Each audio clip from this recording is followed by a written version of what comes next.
Nshuti bakunzi bamwe Ruben nongeye kubasuhuza kandi bahaye ikaze muri kino kiganiro aho mugiye muherere hose mu mpande zose z'isi mukurikirana nyine ibiganiro bya mwarimu Ben byo kuva ku wa kabiri kugera ku cyumweru saa 12 za buri mugoroba kandi mudahema gukora like, subscribe ndetse na comment nkuko bisanzwe.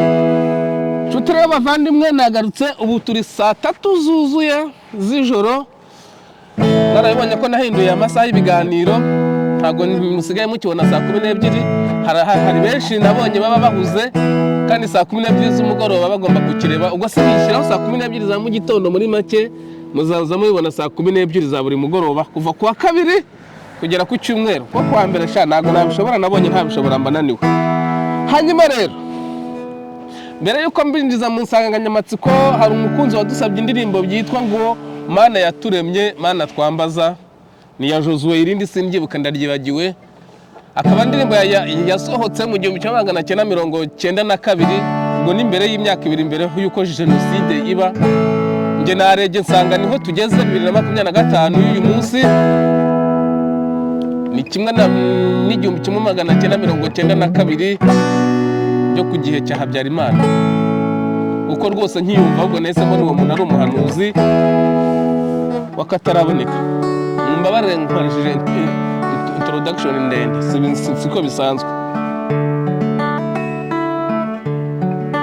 Umuntu wadusabye simwibuka pe ariko yarambwiye ngo ninyimuhaza abona ko ngo message yanjye nayibonye kandi nabizirikanye. Reka rero mbimukorere rwose ako kwa imfura zisezeranye niho zihurira.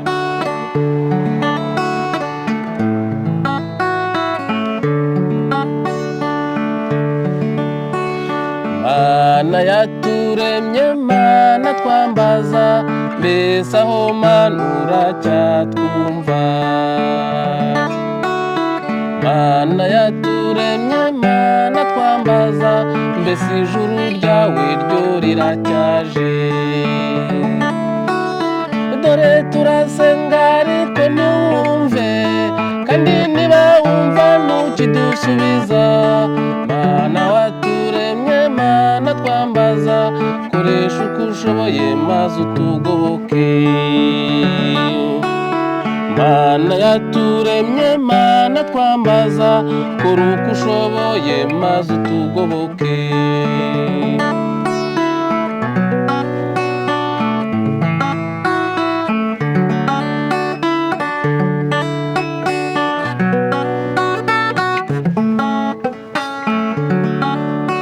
Amagambo nk'aya yo gucika intege n'Abisirayeli bigeze kuyavuga. Bageze mu butayu babuze tirabazonga.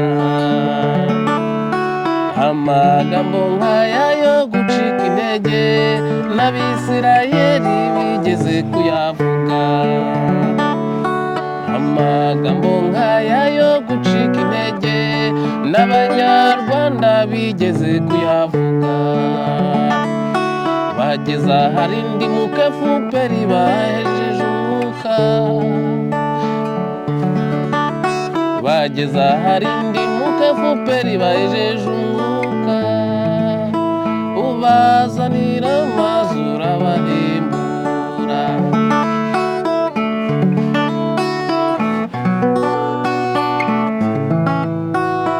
Mana yaturemye Mana twambaza mbese aho manura cyatwumva. Ngayo nguko iminota 4 rwose ndayikoresheje ariko nanjye numvaga naryohewe mwayibonaga undi ndirimba rwose nanjye nkumva ku mutima bya. Reka ngushimire wayisabye Mana yanjye Imana mbabarire simwibuka izina rwose nimba ari Esperancia ntago nibuka izina nimba ari niko ntago ari Solange yari yaransabye oya okay nta kibazo wihangane. Hanyuma uyu munsi nabateguriye indi akantu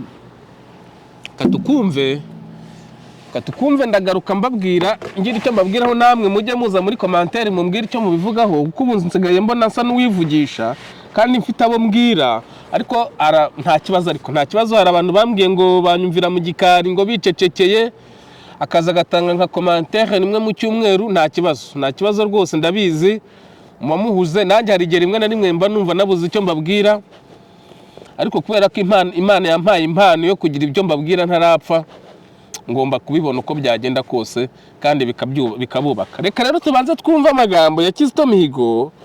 Ngewe ndi kuyumva ayo magambo n'uduce nagiye nkatakata. Ni amagambo yavugiye muri gereza ya Muhanga umwaka sinkwibuka, ariko yari agifite ikintu bita KMP atarafungwa bwa mbere. Muze kumva amagambo yavugaga. Ngewe neza nayumvise nongeye kumva icyo kiganiro. Ayo magambo numva yabwiraga Kagame. Reka tuyumve ndagaruka mbabwira nyuma. Reka tuyumve ariko ngewe muri make numvaga yarabwiraga Kagame cyane ko yaranamuzi kurusha uko twe tumuzi. Nabwira nti amahoro y'umutima niwo mutima w'amahoro. Sinzi niba buri wese icyo ashaka kuvuga. Amahoro y'umutima niwo mutima w'amahoro muri sosiyete. Iyo abantu les individus abantu ku giti cyabo bafite amahoro y'umutima, sosiyete ntigira amahoro. Igira wenda umutekano ariko ntigira amahoro. Ntabwo dushobora kumva agaciro k'amahoro cyangwa k'ubuvandimwe mu bantu iyo ayo mahoro ntayo twifitemo. Ndetse byabatangaza cyane musanze hamwe muri hano atari mwe bahemu dufite muri sosiyete, atari mwe murusha abandi ubuhemu. Byabatangaza ni ukuri pe. Mwamwumvise ati amahoro y'umutima ntago watanga amahoro udafite. Kirazira Kagame ntago yari gutanga amahoro atayafite. Nta mahoro yari afite mu mutima we ndetse no mu buzima bwe bwa buri munsi. Nta mahoro yari afite kuko yikururiye abanzi benshi, kandi yikurura abanzi benshi bari ibyegera bye. Murabizi bagiye bahunga, bamwe akabasanga na Afurika y'Epfo akabica. ba Patrick Karegeya ayo Manyamwasa murabizi inshuro bamurashe. Biriya byose rero akongeraho amaraso y'abantu yishe muri jenoside. Tutabaza abo yiciye muri Kongo, tutabaze abaguye mu Rwanda muri 94 bitiswa jenoside. Ntabwo rero yari kugira amahoro y'umutima. Uyu niwe Kizito yari arimo avuga. Ntabwo rero ushobora kuba ufite umutekano, nibyo mu Rwanda hari umutekano urakajijwe, ariko nagira ngo mubwire ngo nta mahoro mufite. Ni n'abantu bumva ko bafite amahoro ni ikinya baba biteye kugira ngo bumve ko muri bo bafite amahoro. Uyu mutagatifu rero Kizito sinzi impamvu ndi kumugarukaho, ariko no ku mbuga nkoranyambaga bari kumugarukaho. Kakantu reka nongere nkumve bwa kabiri. Amahoro y'umutima niwo mutima w'amahoro. Sinzi niba buri wese icyo ashaka kuvuga. Amahoro y'umutima niwo mutima w'amahoro muri sosiyete. Yes. Amahoro y'umutima niwo mutima w'amahoro muri sosiyete. Ni ukuvuga ngo icyo ashatse kuvuga hano, muri sosiyete mo hagati harimo umutima. Uwo mutima niwo ufite amahoro na sosiyete yose ifite amahoro. Bishatse kuvuga ngo niba perezida wa repubulika niwe twese duhuriraho, niwe mutima w'igihugu. Niba rero afite amahoro, ubwo natwe twagombaga kugira amahoro. Ariko nta mahoro Kagame y'umutima, nta mahoro yigeze y'umutima agira, kubera ko yikururiye abanzi ibihumbi n'ibihumbagiza. Ibyo murabizi. Bityo rero ntabwo yari kugira amahoro, yari kugira umutekano uko Kizito bivuga, ariko nta mahoro yari kugira. Iyo abantu les individus abantu ku giti cyabo bafite amahoro y'umutima, sosiyete ntigira amahoro. Igira wenda umutekano ariko ntigira amahoro cyane. Ntabwo dushobora kumva agaciro k'amahoro cyangwa k'ubuvandimwe mu bantu iyo ayo mahoro ntayo twifitemo. None se nko kabyaramwe Kagame yigeze yigiramo amahoro kuva yabaho? Mumbwire abantu mumukunda. Ni ryari mu buzima byibuza Kagame akiriho yigeze agira amahoro byibuza y'amasegonda 30? mu buzima bwe bwose mumbwira icyo gihe ntabwo rero bishoboka. Nkigwa kuri aka kantu nahise mvuga nti burya Kizito Mihigo yabwiraga Kagame mu ibanga ntabimenye, aho abimenyeye ahitamo kumwikiza. Ibi yabivuze ari imbere y'abagororwa bimuhanga. Kizito Mihigo Imana imuhiruko ridashira, nta bintu byinshi mfite byo kubabwira kuko ibyo nakababwiye yabivuze, kandi uwo yabwiraga namubabwiye. Babandi mba mvuga nti mu by'ukuri dukeneye kugira amaso y'umubiri ariko tukagira n'amaso y'umutima abona iby'amaso y'umubiri adashobora kubona. Abantu rero mu Rwanda mwese, hafi ya mwese, kereka bakeya babahumya amaso y'umutima, musigarana amaso y'umubiri nayo atabona ibyo agomba kubona. Ibyo ni ukuri, niko bimeze, ntabwo mushobora kubyumva.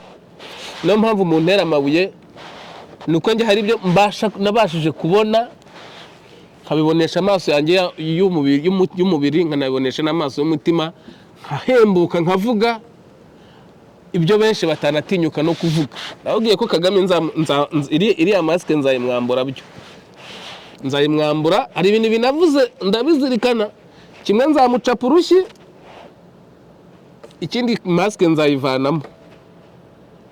Masike ndacyashidikanya ko ishobora kuba ari nk'igisurubeti nayikurura ntize, ariko kizakweduka uko byagenda kose.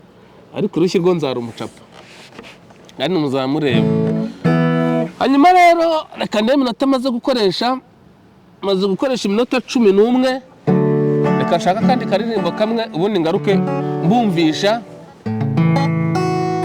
undi mugore nawe uvuga kuri Kizito Mihigo.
Indirimbo ndayibuka nyiririmba hano inyuma yanjye hari umuntu wishize rwose malheureusement kubw'ibyago njyewe nkora zoom nyine ku buryo inyuma bitagaragara kugira ngo utazagira ubona amashusho ye bikaba byagutera ikibazo. Naragize rero ntabwo nabashije kumenya. Hanyuma rero reka mbumvisha undi mugore, ariko ntaramwumvisha ko Kizito yabwiye abanyururu ubu bahinduye izina ngo nabagororwa, ntago ari ukubagorora, ni ukubazirika n'abanyururu. Ubu se Victoire Ingabire ni umugororwa kubera ibitekerezo bye bya politike. Rega Victoire Ingabire no kuba perezida ntabwo azamuba rwose, ariko byibuze agomba kuza mu gihugu cye akavuga ibitekerezo bye bya politike, abamuriraho bakamuriraho. Nuko hari umuntu wabinyandikiye muri commentaire, nimbona akanya ndayibasomera mwumva ukuntu abanyarwanda bari nabo abanyarwanda aho turi hose turi ba nta munoza wa mugani. Reka twumve uno mugore yavugaga kuri Kizito Mihigo nawe ndetse na Delphine we, bibaye ari ukuri kaba ari akamaramaza, byaba bihwanye neza n'ibyo nababwiye mu kiganiro nakoze ejo. Muraza kukibona kirakurikirana n'iki ngiki muri playlist, muraza kukibona. Noneho byaba ari agahuma munwa bibaye ari byo, mutega amatwi mwumve.